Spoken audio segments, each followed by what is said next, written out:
Muy bien, amigos, llegamos al cuarto y último bloque de esta edición número 96 de Portal de América Radio, aquí en portaldeamerica.com, y aprovechamos la presencia de Eduardo Segredo en esta ocasión para comentar junto a él lo ocurrido hace pocas horas, más precisamente el martes pasado en Fraiventos, con la musealización del paisaje industrial con foco allí en el frigorífico Anglo.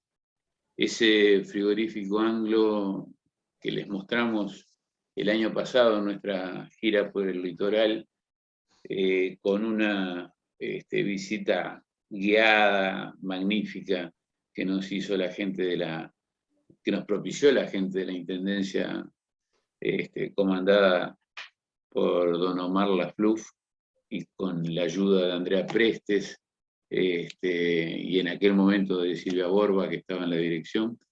Pero digo, vayamos a lo nuevo, Eduardo, vayamos a este nuevo aporte que se le hace al destino, porque digo, eso es lo importante. Uno cuando iba, porque ya hay que hablar de en pasado, de lo que era la visita al frigorífico Anglo, se asombraba al escuchar datos y al ver aquel monstruo, aquel edificio impresionante y retrotraernos en el tiempo y, por ejemplo, saber que en ese lugar hubo luz eléctrica antes que en la capital. Por ejemplo. Adelante, Eduardo. Bueno, realmente fue siempre es una linda experiencia volver a aquel lugar que uno vio, quizás en una situación no lo mejor acondicionada para el turista, pero hoy, luego de 7 años de haber sido nominado por la UNESCO Patrimonio Universal, bueno, uno se sorprende. ¿Se sorprende por qué? Porque pasaron 7 años, pero no fueron 7 años que no se hizo nada, al contrario. Hubo un gran trabajo de poner en valor, por ejemplo, empezar por lo básico, por los techos, porque si uno no tiene acondicionados los techos, indudablemente que ahí va a correr agua, va a correr viento, va a correr sol, va a correr de todo, también tierra y bueno, y todo el deterioro que produce. Entonces, bueno, se comenzó por arreglar los techos de esta sala de máquinas, porque es lo que se puso ahora en valor, y fue la sala de máquinas. Entonces se repararon los techos, se acondicionó, digamos, también todas las máquinas que hay de ahí, caños, cañerías, también yo lo decía en otro momento que quizás a nivel de primer mundo haya quedado esta sala de máquinas, porque realmente ha sido con mucho esmero que se trabajó. Y ahí también uno puede ver relatos de trabajadores que todavía están en vida, obviamente, y entonces se mezcla la máquina con una visión muy, muy clara de los relatos de estos ex trabajadores. Realmente una puesta en escena muy buena. Uno entra y siente el ruido que tenían esas máquinas. Entonces todo eso le da una Unido al sensación. relato de los ex trabajadores. Sí, claro, sí, sí, sí. Y entonces realmente un trabajo minucioso. Capaz que hay que hacer un poco de historia también, ¿no? Esto comienza ya por la década de 1920, el siglo pasado, cuando justamente los primeros que hicieron la inversión ahí fueron alemanes, en realidad. Luego, Sí. al poco tiempo, que era al principio fue el frigorífico Liebig, y luego a los pocos años lo compran los ingleses y ahí es que empieza a ser el frigorífico Anglo. Esto pasa y viene la Segunda Guerra Mundial en el año 1939. Y ahí este lugar hay que imaginarse, ¿no? Ahí era la cocina del mundo, porque de ahí salían el famoso corned beef Fraiventos, que en alguna película de la Segunda Guerra Mundial aparecen las latitas, todavía con la inscripción Fray Bentos. Y también el otro producto que se valoraba mucho y se comercializaba en aquella época era el extracto de carne. Esos eran los dos productos básicos. Entonces, de esa cocina del mundo salían una cantidad del muelle, porque todavía está el muelle de donde aparcaban los barcos mercantes que llevaban esos productos hacia Europa, ¿no? Y también se hizo, ahí vale decir que en el puerto también se hizo toda una reconstrucción muy buena, o sea, el barco paraba en el muelle ese y ahí salía toda la producción, no había que hacer ningún traslado, estaba todo muy bien diseñado tanto por alemanes como por ingleses ya en aquella época. También, siguiendo con la historia cronológica, lamentablemente durante la dictadura cívico-militar, que padeció nuestro país del año 1973 hasta el 1 de marzo de 1985, en el año 1979, luego de muchas tratativas con algunos jeques árabes y algunas promesas, al final el gobierno militar de la época lo clausura en 1979. Y lo increíble es que, habiendo pasado tantos años, 43 años, uno parece que el obrero, el trabajador, el empleado de ese frigorífico se acabara de ir de ese lugar, porque está impecable. Están las máquinas registradoras, están con los que se hacían aquellas Remington, aquellas Wonderboard, con que quizás muchos aprendimos a datilografía en las famosas academias, por ejemplo, la Academia Bachino, que se dedicaba a enseñar datilografía. Están ahí intactas, están como si recién, reiteramos, como si recién se hubiera levantado el obrero, el trabajador. Es increíble. Y también el estado de conservación, digo, porque está el reloj de entrada, están los planos, están todos los planos de cómo se hizo el frigorífico, están los legajos de los obreros, la producción, los libros, unos libros inmensos, que, bueno, muy detallado, qué era lo que entraba, qué era lo que salía. Bueno, la verdad, este martes pasado uno le gustó realmente ir nuevamente a ese frigorífico Anglo, con la presencia del ministro de Turismo, Tabaré Viera, y con la presencia también del intendente de Río Negro, Omar Laflú, que fueron las autoridades, también estaba el director general de Secretaría, Ignacio Curuelo, bueno, y todos los obreros y trabajadores que colaboraron con esta puesta en escena. Realmente fue un trabajo muy minucioso y realmente a nosotros nos sorprendió, porque nosotros habíamos ido varias veces anteriormente, pero hoy se está poniendo en valor, se ha conservado, o sea, con una... Eduardo, es genial esta puesta, esta actualización que estás haciendo de lo que ocurrió hace pocas horas. Pero antes de comenzar este bloque conversábamos, vos y yo, recordando a una figura que tuvo muchísimo que ver con esto, que fue el factotum de que hoy estemos hablando de lo que estamos hablando, y que se nos fue hace un tiempo, pero que quedó registrado en nuestros archivos, porque precisamente cuando estuvimos el año pasado en Fray Bentos y recorrimos el Anglo, también estuvimos con él compartiendo. Estamos hablando de René Boretto, el gran hacedor de digamos, producto llamado paisaje industrial, que se está mostrando ahora en forma de museo. Yo creo que es el mejor homenaje, además del que se hizo, y que tú nos estás aportando material sobre eso. Vamos a recordar en este bloque algunas de las cosas que charlamos con René, si te parece. Me parece un merecido homenaje. Amigos, en esta visita del PDA a Fray Bentos era mandatorio conversar con René Boretto. Apenas nos encontramos con él, de la mano de Andrea Prestes, la subdirectora de turismo de Río Negro, nos dirigimos hacia la playa Ubisi, donde se encuentra un mirador espectacular, y desde allí, a cielo abierto, la charla nos introdujo en el mundo de este fraiventino que tanto ha aportado a la cultura y al turismo de sus pagos y del Uruguay todo.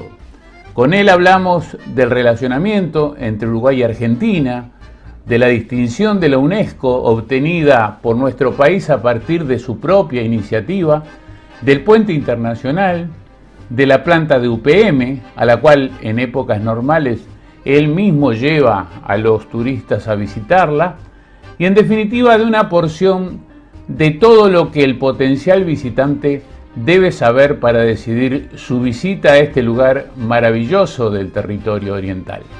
Boreto trabajó en la Intendencia de Río Negro desde 1979, fue director de Cultura, fue director de Turismo, fundó el Museo Municipal de Historia Natural, organismo de creación y difusión cultural, organizadora de la mayoría de los eventos de arqueología científica en el país, con numerosas publicaciones y ediciones técnicas y de promoción presentadas en varios países del mundo. Entidad también responsable de una completa biblioteca y una sala de exposiciones de historia e historia natural departamental.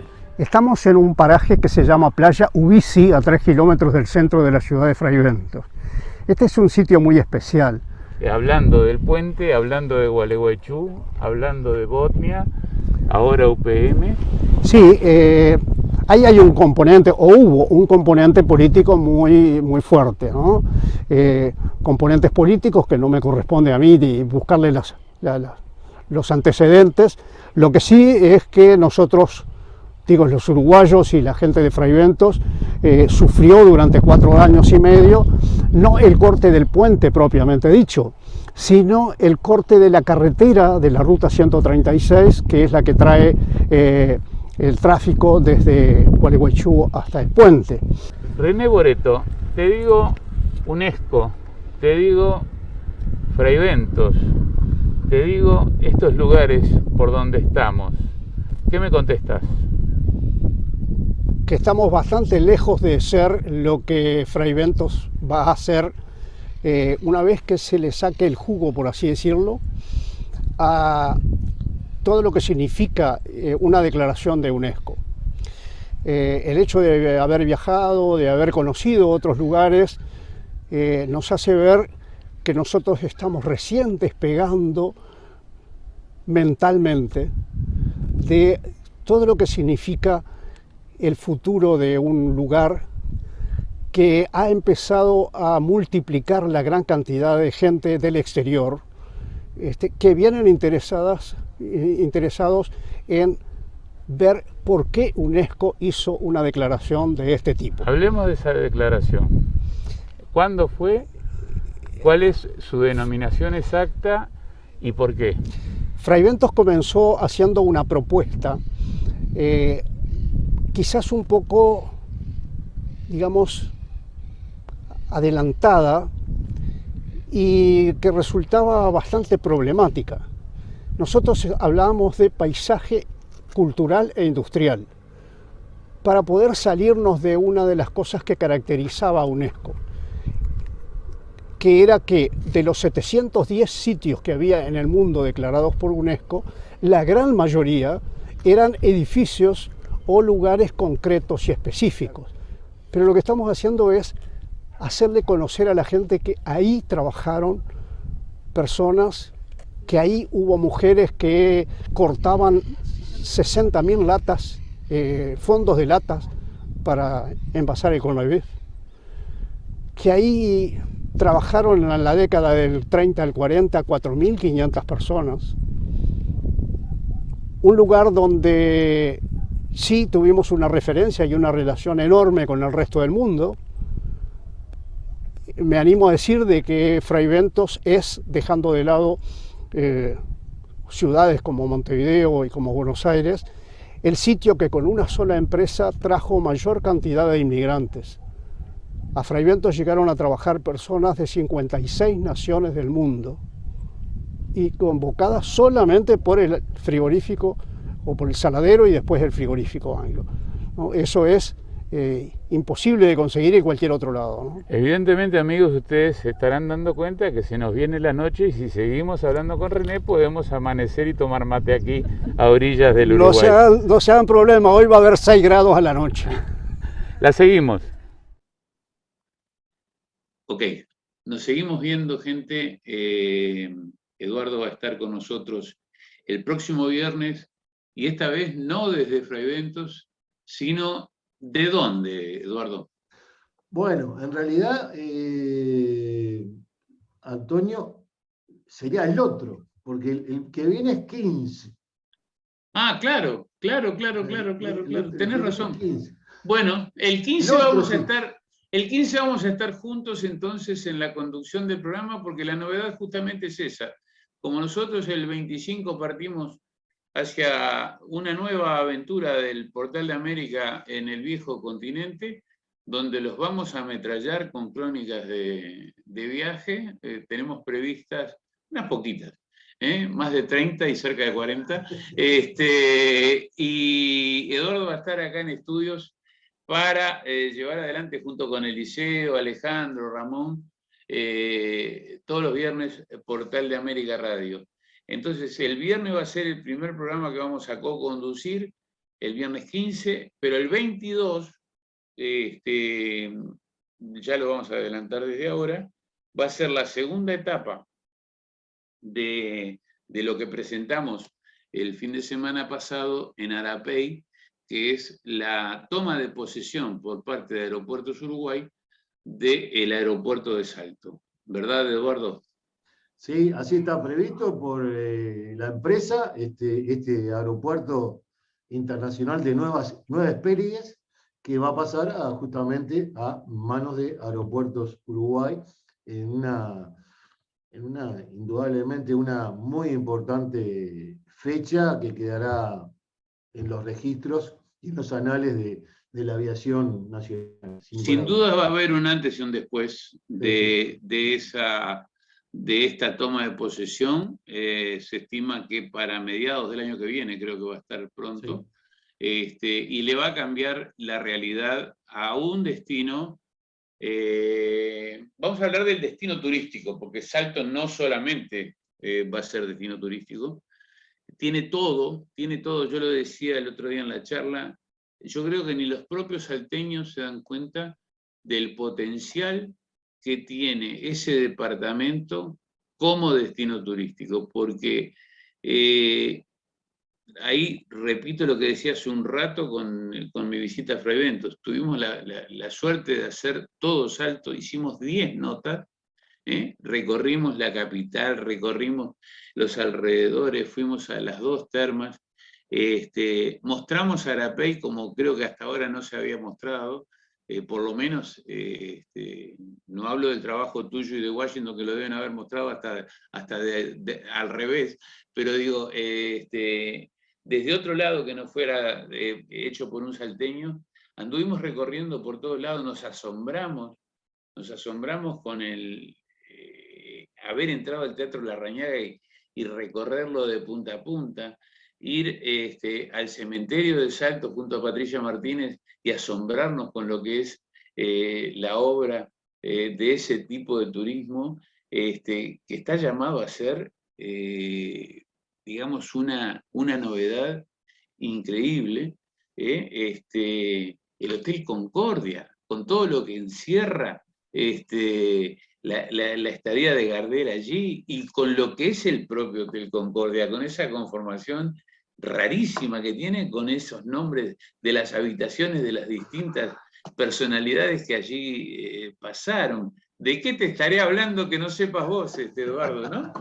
Sí, aparte del patrimonio histórico nacional, ¿no? El Hotel Concordia, claro. ¿No? Nada más ni nada menos, digo, que todavía se conserva, hablando de, para mí por lo menos uruguayo y de Tacuarembó, Carlos Gardel, está todavía la copia de la factura de lo que él consumió, que consumió 2 o 3 whiskies, o sea, es una reliquia, eso, un valor documental y patrimonial increíble, pero sí habrá para hablar.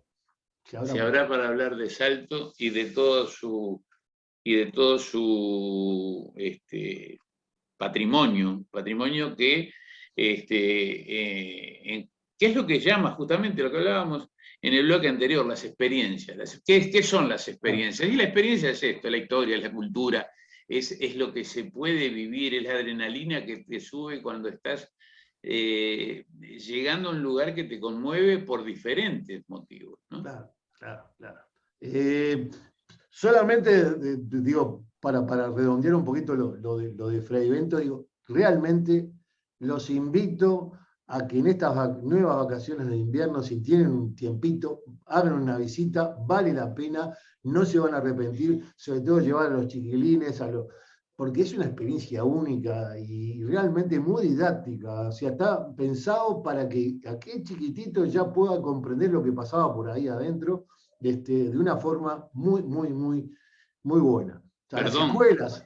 Ahí está. Y el complemento, que no es solamente el Anglo, ¿no? Es decir, Claro. La Rambla de Fray Bentos es algo espectacular, ir a comer algo por allí en alguno de esos restaurantes, ir al centro, el teatro es una joya, el teatro del centro de Fray Bentos es una joya, el Museo Solari, la Casa de los Italianos, ahí en la plaza. No, Fray Bentos es un destino que realmente vale la pena. Y ahí en donde tú decís, en la plaza, justamente está la glorieta, que esa glorieta fue donada por los ingleses a la ciudad. La historia que tiene eso, y es increíble, es única claro, de país.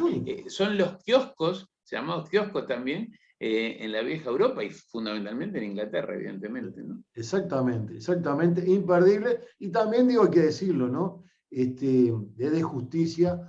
Esta tarea la comenzó el ex intendente fallecido de hace tiempo, Mario Carminati, que fue el que vio que ahí había algo para conservar y para poner en valor. Lo continuó en los distintos intendentes, y hoy con el aporte del Ministerio de Turismo y el aporte de la Intendencia Departamental de Río Negro, en un trabajo que se manifestaba muy importante de los funcionarios municipales también que trabajaron ahí para dejar todo esto en óptimas condiciones. Realmente hay que felicitarlo y se pueden hacer cosas en Uruguay de calidad. Eso es... Por favor, sí, lo hablábamos recién de Salto y Río Negro es el Anglo, todo lo que recién dijimos, más San Javier, más Guapicuá, o sea, hay para entretenerse, porque cuando me dicen, ¿y qué se puede hacer en el interior? Y se puede hacer todo eso. Y volver maravillado como volvimos nosotros con mi señora el año pasado, que hicimos todo ese litoral que nos trajo, yo qué sé, una complacencia brutal, porque fue un tiempo bien aprovechado. Todavía era una época en que no se podía salir libremente al exterior y bueno, lo aprovechamos de esa forma. Gracias, Eduardo. Nos reencontramos el viernes aquí en Portal de América Radio. Y bueno, ya vieron, amigos, que vamos a tener a alguien del palo aquí. No cualquiera se puede sentar en este espacio por lo que es el Portal de América, no por el que lo conduce ni por el que está hablando, sino porque hay una mística generada, y Eduardo sabe muy bien de lo que hablamos porque hace muchos años que nos conocemos y alguna cosa hemos hecho juntos, ¿verdad? Es así, Antonio, te agradezco mucho la oportunidad, esta nueva oportunidad, porque como decíamos al principio, ya estábamos en algunas épocas anteriores escribiendo algunos artículos y hoy día, bueno, en esta comunicación distinta, pero comunicación al fin, la verdad que muy agradecido y bueno, espero estar a la altura de lo que es la calidad del Portal de América. No, lo vas a estar y si querés escribir también está abierta la puerta esa.